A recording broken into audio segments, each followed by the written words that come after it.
السلام علیکم ورحمۃ اللہ وبرکاتہ۔ دنیا کی بہترین عورت کون؟ نبی کریم صلی اللہ علیہ وسلم کی ایک مجلس میں اس بات پر تذکرہ ہوا کہ عورتوں میں بہترین عورت کون سی ہے۔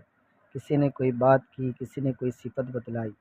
حضرت علی کسی کام سے گھر تشریف لے گئے۔ حضرت فاطمہ سے فرمایا کہ آپ کی مجلس میں اس بات کا تذکرہ چل رہا کہ دنیا میں بہترین عورت کون سی ہے، لیکن ابھی تک کوئی فیصلہ نہیں ہوا۔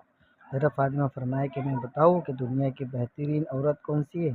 حضرت علی نے عرض کیا کہ ضرور فرمائیے۔ حضرت فرماتی ہے کہ دنیا کی بہترین عورت وہ ہے جو نہ کسی مرد کو دیکھے اور نہ کوئی مرد اس کی طرف دیکھے۔ حضرت علی آپ صلی اللہ علیہ وسلم کی مجلس میں تشریف لائے اور عرض کیا کہ حضرت فاطمہ سے میں نے پوچھا، تو فرمایا کہ حضرت فاطمہ نے کہ دنیا کی عورت جو نہ کسی مرد کو دیکھے اور نہ کوئی مرد اس کو دیکھے۔ آپ نے فرمایا فاطمہ بضعۃ منی، فاطمہ میرا ٹکڑا ہے۔